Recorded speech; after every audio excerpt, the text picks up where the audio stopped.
Assalamualaikum warahmatullahi wabarakatuh.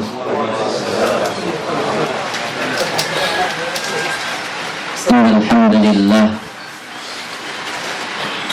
nahmaduhu wa nasta'inuhu wa nastaghfiruh wa na'udzu billahi min shururi anfusina wa min sayyiati a'malina. Man yahdihillahu fala mudilla lahu wa man yudlil fala hadiya lahu. Asyhadu an la ilaha illallah wahdahu la syarika lahu wa asyhadu anna Muhammadan abduhu wa rasuluh. Ya ayyuhalladzina amanu taqullaha haqqa tuqatih wa la tamutunna illa wa antum muslimun. Ya ayyuhan nas ittaqu rabbakum alladzi khalaqakum min nafsin wahidah wa khalaqa minha zawjaha wa batha minhuma rijalan katsiran wa nisaa'a. Ittaqullaha alladzi tasaaluna bihi wal arham. Innallaha kana 'alaykum raqiba. Ya ayyuhalladzina amanu ittaqullaha wa qulu qawlan sadida yuslih lakum a'malakum wa yaghfir lakum dhunubakum wa man yuti'illaha wa rasulahu faqad faza fawzan 'azima. Amma ba'd, fa inna asdaqal hadithi kitabullah wa khairal huda huda Muhammadin sallallahu alaihi wa alihi wa sallam wa syarral umuri muhdatsatuha wa kullu muhdatsatin bid'ah, kullu bid'atin dhalalah wa kullu dhalalatin finnar. Hadirin dan hadirat, kaum muslimin dan kaum muslimat, rahimani wa rahimakumullah.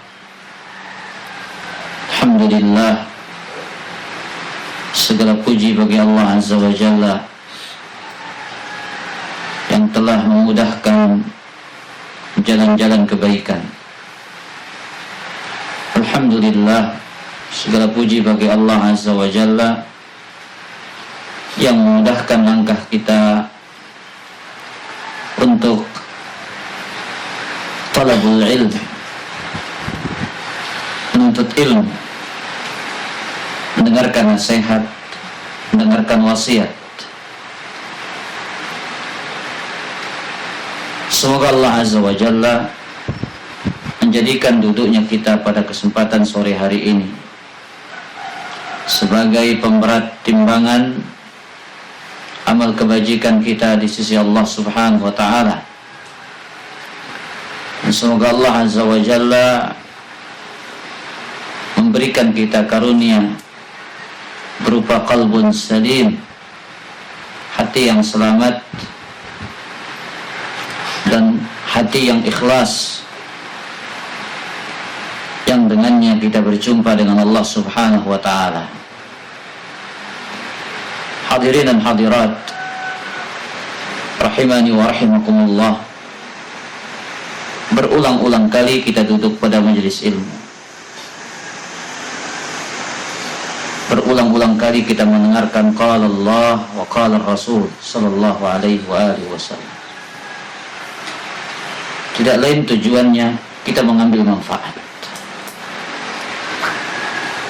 Kita mengambil manfaat dari apa yang kita dengar. Ada sebuah ucapan dari salah seorang ulama salaf yang bernama Zubayd al-Harith rahimahullahu ta'ala. Beliau mengatakan, sami'tu kalimatan fanafa'ani Allahu biha 30 sana. Aku pernah mendengar suatu ucapan, aku pernah mendengar suatu perkataan yang dengan perkataan itu Allah Subhanahu wa ta'ala memberikan aku manfaat selama 30 tahun. selama 30 tahun. Maka ikhwatal iman azan ya Allah wa iyyakum, seringnya kita duduk pada majelis ilmu, seringnya kita menuntut ilmu, kita mendengarkan nasihat, kita mendengarkan wasiat, kita mendengarkan wejangan. Dan tentu sebaik-baik wasiat nasihat itu adalah ayat-ayat Allah Azza wa Jalla dan sabda-sabda Rasulullah sallallahu alaihi wasallam. Mungkin tidak hari ini, mungkin hari esok, mungkin tidak hari esok, mungkin hari berikutnya. Di situ ada satu kalimat yang menyentuh hati kita. Satu kalimat itu yang mendatangkan manfaat, yang dengan sebab kalimat itu Allah Azza wa Jalla memberikan kita manfaat dalam kehidupan kita. Tanya Zubair al-Harith ini mengatakan, aku pernah mendengar suatu ucapan, aku pernah mendengar satu perkataan, yang dengan satu perkataan itu Allah Azza wa Jalla memberikan aku manfaat selama 30 tahun. Subhanallah. Hanya satu kalimat. Itulah tatkala ikhwatal iman, apabila Allah menghendaki hidayah bagi kita. Makanya kita ingat kisahnya Fudail bin Iyad rahimahullahu ta'ala, kisah yang sangat fenomenal, yang dulu dia ada sebagai seorang yang dikenal suka merampok, atau bahasa halusnya seorang penyamun, sangat ditakuti. Sampai kalau ada kafilah yang lewat di wilayahnya, mereka selalu merasakan rasa takut akan diganggu oleh Fudail bin Iyad rahimahullahu ta'ala. Namun karena satu ayat, yang dengan ayat itu Allah Azza wa Jalla memberikan cahaya iman, cahaya taubat, cahaya kebaikan kepada Fudail bin Iyad rahimahullahu ta'ala. Ayat yang mengatakan, alam ya'ni lilladzina amanu an takhsha'a qulubuhum li dzikrillah. Ikhwatal iman azan ya Allah wa iyyakum, kita kembali pada kesempatan sore hari ini untuk membaca hadithul akhlaq, hadis-hadis seputar akhlak. Yang sebelumnya kita sudah membaca hadis tentang pertanyaan Abdullah bin Mas'ud kepada Nabi sallallahu alaihi wasallam tentang amalan yang paling dicintai oleh Allah Azza wa Jalla. Kemudian Nabi menjawab, as-salatu ala waqtiha, salat pada waktunya. Kemudian birrul walidain, berbakti kepada kedua orang tua. Kemudian tsummal jihadu fi sabilillah, kemudian berjihad di jalan Allah Azza wa Jalla. Berkata Syekh Abdul Razzaq hafizahullah ta'ala, wal birru, kata birrul walidain, wal birru kalimatun jami'atun tatanawalu jami'a sunufil ihsan wa karimil muamalat. Kata albir, sebuah kalimat, sebuah kata yang mencakup segala macam perbuatan baik, mencakup segala bentuk muamalah yang baik, wa tayyibil akhlaq, mencakup segala bentuk budi pekerti dan akhlak yang mulia. Jadi yang meletakkan syariat ini Allah Azza wa Jalla, meletakkan sebuah kata birrul walidain. Di situ terkandung makna yang sangat dalam. Ketika kita mengatakan birrul walidain, berbakti kepada kedua orang tua, konsekuensinya segala bentuk kebaikan dipersembahkan kepada mereka. Segala bentuk muamalah yang mulia diberikan kepada mereka. Segala akhlak yang mulia yang kita miliki, budi pekerti luhur yang ada pada diri kita, kita berikan kepada mereka. sehingga dibahasakan dengan birrul walidain. Karena kata bir dalam bahasa Arab yang menunjukkan mencakup segala bentuk kebaikan. Wa an yuhsina ilayhima bil muamalah wa bil qawl باستعمال الادب وباستعمال الادب والخلق وبالطاعه وبالبعد عن العقوق. Maka seorang anak ia berbuat baik kepada kedua orang tuanya dengan ucapan, dengan menggunakan etika, adab, akhlak, ketaatan, dan menjauhkan diri dari segala bentuk kedurhakaan kepada mereka. Hadirin dan hadirat yang dimuliakan oleh Allah Azza wa Jalla, Nabi kita sallallahu alaihi wasallam menerangkan dalam hadis yang diriwayatkan oleh Imam Tirmidzi dari hadis Abdullah bin Amr, Nabi SAW mengatakan ridal Rabbi fi ridal walid wa sakhatur Rabbi fi sakhatil walidi. Ridha Allah Azza wa Jalla terletak kepada ridha orang tua, dan kemurkaan Allah terletak pada kemurkaan orang tua. Apa poin dalam hadis ini, ikhwatal iman? Dalam hadis ini ada beberapa poin. Poin pertama, Allah Azza wa Jalla, Nabi SAW menggabungkan dua poin di situ. Dua hal. Antara hak Allah dengan hak orang tua. Lihat, Nabi SAW mengatakan ridha Allah ada pada ridha orang tua. Kemurkaan Allah ada pada kemurkaan orang tua. Di sini Nabi SAW menggandengkan dua hal ini. Antara hak Allah Rabbul Alamin dengan hak kedua orang tua kita. Yaitu, barang siapa yang ingin mendapatkan ridha Rabbul Alamin, dia berusaha mendapatkan ridha kedua orang tuanya. Kalau dia ingin mendapatkan kemurkaan Rabbul Alamin, dia carilah ridha kemurkaan kedua orang tuanya. Makanya seorang anak ketika berhadapan dengan orang tuanya, yang dicari adalah ridhanya. Dia berusaha menghindar semaksimal mungkin dari kemurkaan orang tuanya.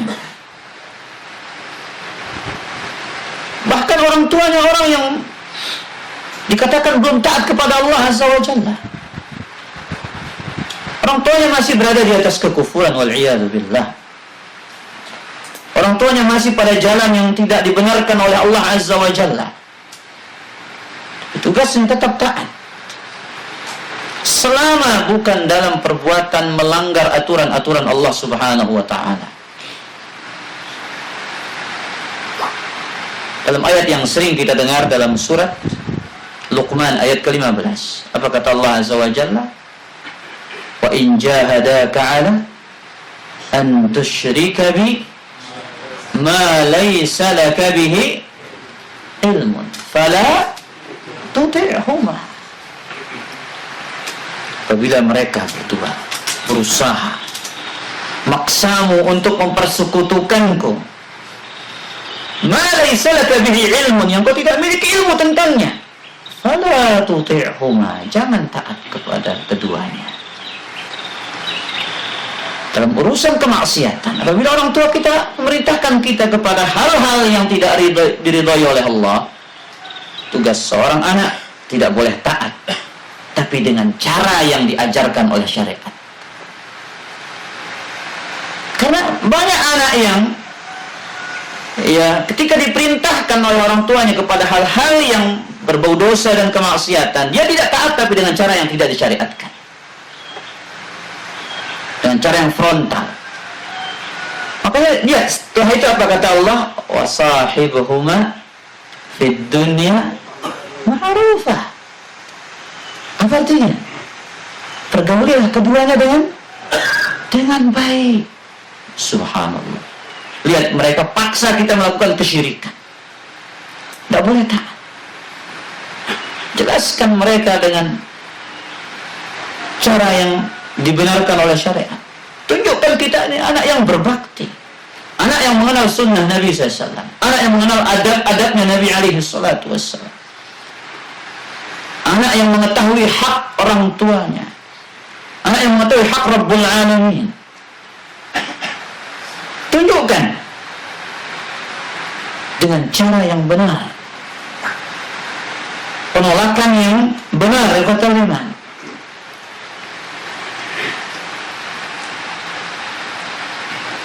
Kemudian dikatakan di sini, lakin ma'a hadzal halil al-muslimu matlubun minhu an yuhassila ridha walidayhi. Meskipun demikian, kondisinya seorang muslim dituntut untuk mendapatkan ridha kedua orang tuanya. Lihat, pada kondisi dia dipaksa untuk melakukan kesyirikan, dalam kondisi segenting itu, seberat itu, tidak ada pemaksaan yang lebih berat dari orang tua bagi anaknya daripada dia dipaksa untuk melakukan apa? Kesyirikan kepada Allah. Karena ia dipaksa untuk melakukan dosa yang paling besar. Tidak ada level dosa tertinggi daripada dosa kesyirikan. Ia dipaksa melakukan itu. Tapi dia tetap tugasnya apa?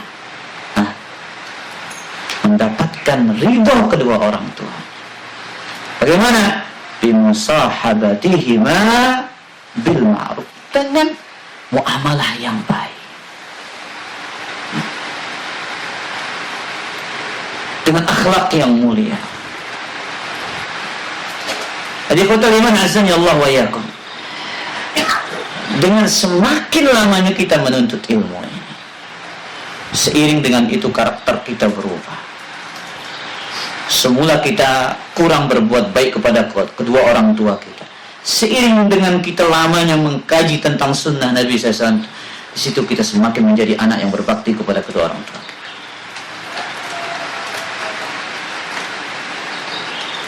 Baik, kemudian dalam hadis Imam Abu Dawud, hadis berikutnya dari Bahz bin Hakim an abihi an jaddihi qala, dari Bahz bin Hakim dari bapaknya dan dari kakeknya, qala qultu ya Rasulullah sallallahu alaihi wasallam, aku bertanya, wahai Rasulullah sallallahu alaihi wasallam, man abarru, siapakah yang aku berbakti kepadanya pertama kali? Qala ummuka, ibunda, ibumu. Qala qultu thumma man, kemudian siapa wahai Rasulullah SAW? Qala ummuka, ibumu. Qala qultu thumma man, kemudian siapa wahai Rasulullah SAW? Qala ummuka, ibumu. Subhanallah. 3 kali diulang-ulang pertanyaan yang sama dan jawabannya sama. Siapa yang saya pertama kali berbakti kepada? Ibumu. Siapa Rasulullah? Ibumu. Kemudian siapa Rasulullah? Ibumu. Kemudian yang keempat baru, summa man? Qala summa abuk, summa abak, summa al-aqrab fal-aqrab. Kemudian bapakmu, kemudian kerabat terdekat dan kerabat terdekat. Ikhwatal iman azani Allah wa iyyakum. Pada hadis ini targhibun fi birril ummi wa hassun alayhi wa bayanun lil haqqil khass alladhi ja'ala Allah ta'ala lil ummi mazidan 'ala al ab. Dalam hadis ini motivasi, penekanan untuk berbakti kepada ibu dan penjelasan hak khusus yang Allah jadikan bagi seorang ibu melebihi seorang ayah. Subhanallah. Dalam hadis ini berapa kali lipat haknya seorang ibu dibandingkan 3 banding berapa? 3 banding 1. Subhanallah. Nabi SAW menjadikan bagi seorang ibu itu salasata amsal malil abi, 3 kali lipat dari hak yang dimiliki oleh seorang bapak. Ini menunjukkan khususiyat, keistimewaan seorang ibu dalam urusan berbakti. Maka lihat pertanyaan cerdas dari sahabat ini. Dari sahabat ini kita tahu betapa besarnya hak seorang ibu dalam kehidupan kita. Lihat, sahabat ini datang dengan mengajukan pertanyaan, siapakah manusia yang paling layak, paling berhak, paling dominan haknya dalam berbakti? Kemudian Nabi SAW menjawab sampai 3 kali, ibumu, ibumu, ibumu. Baru yang keempat kalinya adalah baru bapakmu. Kenapa ikhwatal iman? Azani Allah wa iyyakum. Syekh Abdul Razak menyebutkan kenapa syariat ini lebih mendominankan seorang ibu daripada seorang bapak dalam urusan berbakti itu, karena 3 hal.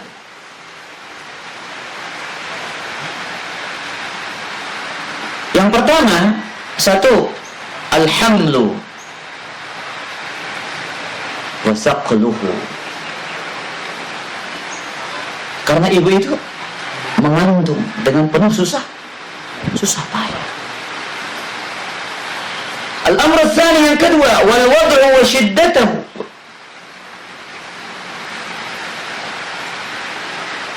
Melahirkan dengan susah payah. Bahkan mempertaruhkan apa? Nyawanya. Kemudian yang ketiga, ar-rada'atu wa mu'anatuha. Menyusui dan kesulitan yang ia hadapi ketika menyusui anaknya. 3 hal ini tidak ada pada seorang bapak. 3 perkara ini tidak didapatkan pada seorang ayah. Sehingga syariat Islam yang diletakkan oleh Rabbul Alamin yang maha adil, yang kesempurnaan, yang adilnya adalah penuh dengan kesempurnaan. Keadilan Allah maha sempurna. Yang meletakkan bagi ibu itu lebih besar porsinya dalam berbakti daripada seorang bapak. Karena 3 hal ini. Makanya disebutkan dalam surat Al-Ahqaf ayat ke-15, apa kata Allah Azza wa Jalla? Wa wassaynal insana biwalidayhi ihsana. Kami perintahkan manusia untuk apa? Berbuat baik kepada kedua orang tuanya. Hamalathu ummuhu kurhan. Yang mengandungnya dengan apa? Susah payah. Wa wada'athu kurhan. Melahirkannya dalam keadaan susah payah. Hamluhu wa fisaluhu 30 syahra. Yang mengandungnya, ia menyapihnya selama 30 bulan. Subhanallah. Maka layaklah apabila kita mengingat kisah yang disebutkan oleh para salaf kita dari Abu Burdah radhiyallahu taala anhu, ketika beliau melihat Abdullah bin Umar dan penduduk Yaman, seorang penduduk Yaman yang tawaf menggendong apa? Ibunya di punggungnya, sambil melantunkan bait syair mengatakan, inni laha ba'iruhal mudillalu. Sungguhnya aku ini adalah tunggangan ibuku yang sangat patuh. Ya. Diibaratkan dirinya sebagai apa? kendaraan ibunya yang sangat patuh.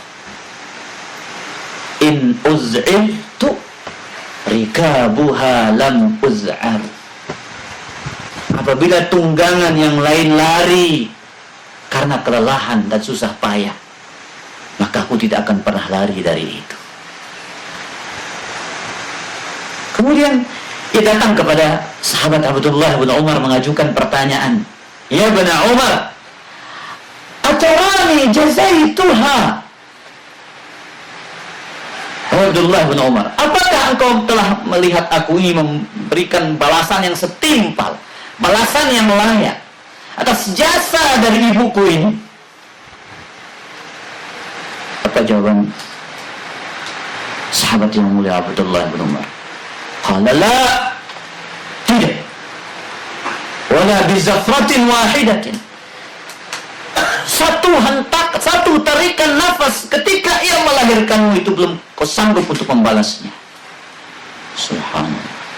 Satu tarikan nafas ketika ia melahirkan dirimu ke dunia ini, kau belum sanggup untuk membalasnya. Subhanallah. Tapi ikhwatal iman azan ya Allah wa iyyakum, ini kisah yang luar biasa. Antum lihat bagaimana dari negeri yang jauh yang menggendong ibunya, diibaratkan diri kendaraan yang patuh, kendaraan yang taat. Dia menganggap dirinya anak yang sudah, mungkin dengan itu dia sudah apa?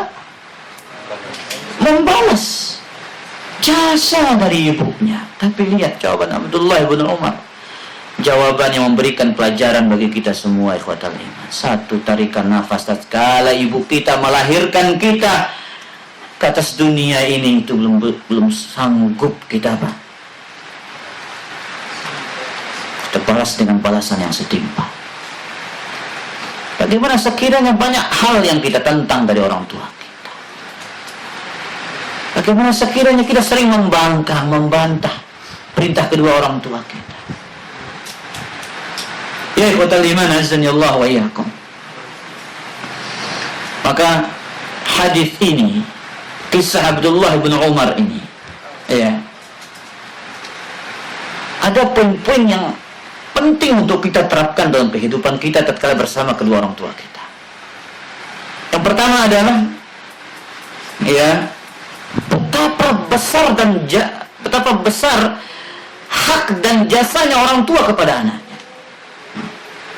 Betapa besar hak dan jasa orang tua kepada anak. Ini kita harus ingat ini, ikhwatal iman. Ya. Kita harus ingat ini. Kemudian poin kedua, sebesar apapun kebaikan yang kita berikan kepada kedua orang tua kita, kita belum bisa dikatakan membalas jasa-jasa mereka. Kita belum bisa dikatakan telah memenuhi hak-hak mereka. Kita baru membangunkan rumah, kita baru memberangkatkan dia haji, memberangkatkan dia umroh, kemudian kita mengatakan saya sudah terlalu banyak berbakti kepada orang tua saya. Tidak ada kata banyak berbakti kepada orang tua. Hanya satu hal yang bisa membalas jasa dari kedua orang tua kita. Apa yang kau tahu? Besul. Oke ya? Ini ya. Apa kira-kira amalan yang dengan amalan itu kita dikatakan sudah mampu membalas budi jasa orang tua kita? Wallahu a'lam. Membebaskan orang tua ketika ditahan musuh. Ketika ditahan musuh? Hampir benar. Budak. Ya, kalau jadi budak 12 tahun. Ahsantum wa barakallahu fikum. Hampir benar jawabannya Bapak. Ketika seorang anak mendapati orang tuanya sebagai budak, lalu kemudian ia memerdekakan. Itulah satu. Saat ini mungkin di kota Liman.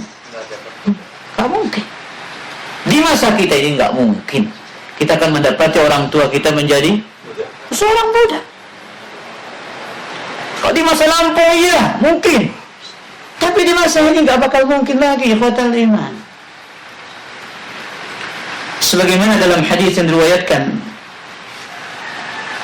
Al-Imam Al-Bukhari dalam Adabul Mufrad, la yajzi waladun walidahu illa an yajidahu mamlukan fayashtariyahu fayu'tiqahu. Seorang anak tidak dapat membalas budi jasa orang tuanya kecuali ia mendapatinya sebagai seorang budak. Kemudian ia membelinya, kemudian ia memerdekakan. Ini satu kondisi ikhwatal iman, satu-satunya kondisi kata Nabi SAW di mana seorang anak mampu membalas jasa dari kedua orang tuanya. Makanya kata Nabi SAW, al-walidu awsatu abwabil jannah. Orang tua itu adalah pintu surga yang paling tengah. In syi'ta fa'adhi'hu. Apabila engkau mau, silahkan kau sia-siakan pintu surgamu itu. Maka ikhwatal iman azani Allah wa iyyakum, orang yang masih memiliki orang tua